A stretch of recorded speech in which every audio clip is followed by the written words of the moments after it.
여러분 안녕하세요, 롱장입니다.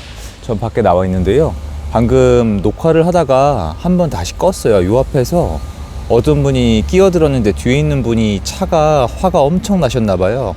경적을 끊없이 누르면서 그냥 막 질주를 하면서 따라가셨는데, 요새 운전하다 보면 서로 격한 분들이 계셔서 또 사고가 나곤 하잖아요. 여러분도 요새 또 비도 오고 사람들이 좀 습하고 기분이 좀 안 좋은 분들이 계시니까 운전 같은 거 하실 때 서로 조심하셔서 다치는 일은 절대 없으셨으면 좋겠어요. 오늘 이제 밖에 나와서 여기서 촬영하려고 그러니까 요 위에 새가 있더라고요. 새가 막 이거저거 물어 나가는데, 예전에 제가 남양주시 호평 평내 갔을 때 부동산 남자 사장님이 해줬던 말씀이 있어요. 이봐, 새도 집이 있잖아 라고 말씀을 하신 적이 있거든요. 생각해보면은 되게 이제 실없는 얘기이기도 하고 좋은 얘기이기도 하고 그렇잖아요. 우리는 집이 필요하잖아요. 전세든 월세든 매매든. 저는 이 3박자를 놓고 지금 월세도 좀 신경을 많이 써야 되거든요. 그걸 가지고 말씀을 드리는 건데, 요새 몇몇 분들이 이런 얘기를 좀 가끔 해주세요. 왜냐면 웬만한 거는 제가 좀 더 열심히 노력을 해서 그거를 커버해 드리려고 노력을 하지만, 요새 가끔 말씀하시는 부분에 대해서는 제가 설명을 해드리고 싶은 게 맞아요. 그러니까 요새 약간 시장에 대해서 이해가 어렵다, 그리고 시장의 전망에 대해서 뭔가 좀 명쾌함, 확실함, 깔끔함이 좀 덜하다라고 말씀을 하시더라고요. 그리고 오늘 또 어떤 프로그램에 인터뷰를 하고 왔는데 MC분이 말씀하시더라고요. 지금 부동산 시장이 봄, 여름, 가을, 겨울 중에 언제인 것 같냐고. 대답을 못 하겠더라고요. 사실은 이제 부동산 막 사이클이나 주기론이나 봄, 여름, 가을, 겨울, 전 그거 안 믿거든요.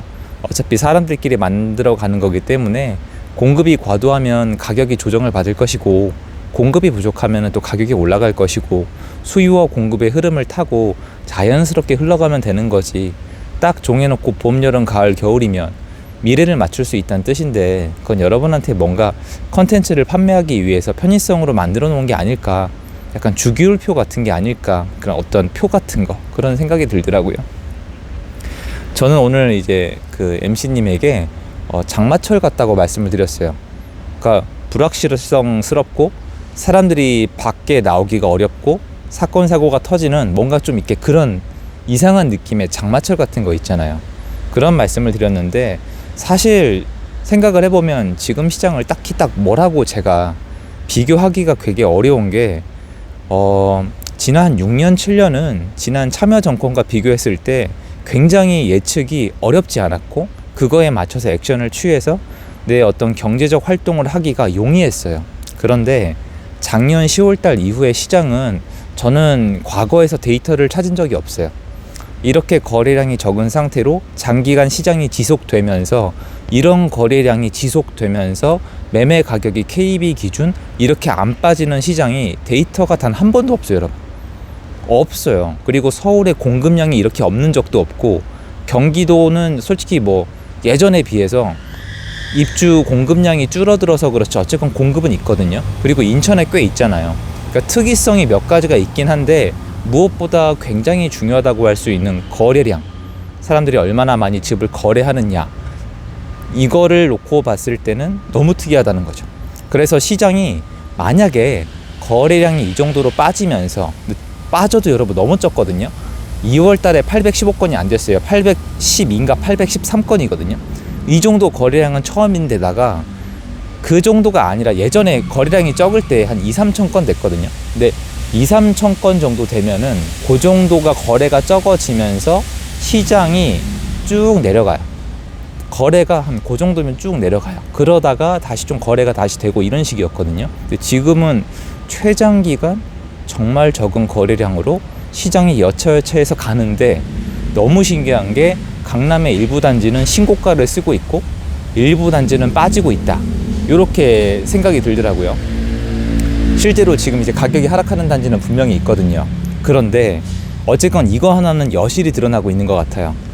지난 몇 년 동안 시장이 유동성, 그러니까 다주택자들의 시장에서, 물론 다주택자들이 리드했다는 뜻은 아니지만 다주택자들이 그래도 예전만큼 일정 비율이 있던 시장에서, 지금은 특히 취득세가 강화된 이후에, 그 전부터 이 규제를 많이 하긴 했지만 임대사업자로 묶이고 증여로 묶이고 어쨌건 묶이고 매물이 못 나오고 다주택자들이 시장에 참여를 못하게 점점 그렇게 되어 가면서 지금 시장은 다주택자들이 확 줄어들고, 그리고 실제 이제 지금 시장에서 거래하는 분들이요. 그리고 실수요 시장이 많이 되어졌다. 그래서 거래량은 줄어든 것 같지만 다주택자들이 줄어든 티가 역력히 난다. 이런 느낌이 들어요. 없다는 게 아니라 다주택자들은 뭐 여러 가지 역할을 하겠지만 일단 전월세 공급을 하거든요. 그런데 전월세 시장이 지난 2년 동안 정말 많이 올랐고 지금 월세 시장도 많이 올랐거든요. 어쨌건 어떤 임대 시장에, 임대차 시장에 공급을 해주고 있는 다주택자가 줄어들었다. 작년 10월달 이후로 지금까지 거래량이 그렇게 적었다는 건 그만큼 신규 전세 월세 공급자도 줄어들었을 것이다. 어쨌건 다주택자가 줄었기에 전월세 시장은 앞으로 공급이 부족할 것이다. 이렇게 생각이 들고, 또 다주택자가 여러분이 모르는 이상한 역할을 하나 하는데요. 이게 또 쓸데기 없이 거품이 낀다고 해야 될까요? 가격이 올라갈 때 간섭을 하면서 가격을 더 올리곤 해요. 이 부분 때문에 사회적으로 굉장히 많은 질타를 받고 정치하시는 분들에게 타겟이 되고 비난을 많이 받고 있는 게 사실이고요. 실제로 이런 역할을 해요. 그런데 이게 자본주의 시장 아니면 자유거래 시장에서 이런 일이 있곤 하는데요.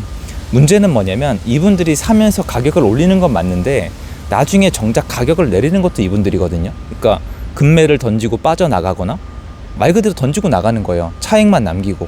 그러니까 이 시장의 매물, 구축 매매를 공급하면서 그리고 전세 월세도 공급하면서 남들보다 좀 더 저렴하게 매도를 하고 나가는 사람들이 다주택자들이잖아요. 그러니까 역할이 시장을 좀 왜곡시키는 역할은 있지만 결국에는 상대적으로 낮은 호가로 팔고 나가는 것도 다주택자인 거예요. 근데 그 사람들이 지금 시장이 없는 거예요. 그러니까 지금 집을 살 사람이 없거든요. 정말 거래가 없는데 살 사람이 이 정도로 없는데도 시장이 쭉쭉 빠지지 않고 이상하게 흘러가는 이유는 그만큼 저렴하게 던질 수 있는 사람이 적기 때문이라고 전 보고 있거든요. 그런데 그나마 다주택자가 꽤 많은 곳, 투자로 왕창 한꺼번에 많이 들어간 곳, 그리고 투자하면서 굉장히 싸게 샀던 곳들 있죠. 어떤 곳이냐면은 세종시나 아니면은 미사, 아니면 위례, 아니면 동탄, 아니면 얼마 전에 또, 그리고 이것뿐만이 아니라 요새는 또 수요가 너무 작으니까 공급이 있는 곳. 한동안 성북구에 공급이 있었죠. 그리고 지금 수원에 공급이 있고, 검단, 인천에 공급이 있고, 그리고 수원에 공급이 있다 보니까 또 인근에 영향을 또 미쳐요. 대구에 공급이 있고 또 세종에 공급이 있다가 지금도 있긴 있는 거니까. 그러니까 이런 것들을 보면 지금 공급이 있으면은, 원래 공급이 있으면 다주택자들도 이걸 좀 받아주거나 해야 되는데 이게 안 되니까 공급이 있는데 수요가 너무 없으니까 공급이 있는 곳은 옛날보다 힘을 더 못 쓰고, 저는 공급이 있는 곳들이 지금 일부 지역은 낙폭이 좀 심하다고 보고 있거든요. 그래서 공급이 있는데 수요가 너무 없으니까 타격이 심하고, 그리고 공급이 없더라도 예전에 다주택자 투자를 위해서 들어갔던 분들이 굉장히 싸게 다량으로 들어가서 비록 많지는 않지만 워낙 거기 세대수가 많아서 좀 싸게 던지고 나오고 싶은 분들이 그나마 많은 지역들이 빠지고 있다고 보고 있거든요. 근데 여러분, 문제가 이게 파악이 쉽지가 않아요. 시간이 지나봐서 정리가 되겠지만 저도 현장에서 뛰면서 정리가 되는 거지 옛날처럼 뭐가 이렇게 정리가 되는 느낌이 아니어서 하나하나 또 분석을 해봐야 돼요. 왜냐면 이 안에, 여러분, 이 안에 또 세금이 기다리고 있어요. 이 사람이 돈을 남기고 나간 것 같아도 또 세금을 따져봐야 되고, 또 이 사람들이 물건을 내놓다가도 6월 1일, 그러니까 종부세 같은 재산세 이 딱 기산일이 지나가면 또 물건을 집어넣는 분도 계시고, 그 와중에 올해 8월달 이후로는 또 갱신권 사용이 안 되는 분들이 또 나오거든요. 그러니까 시장이 여러분이 보시면 너무 복잡하게 돼 있는 거예요.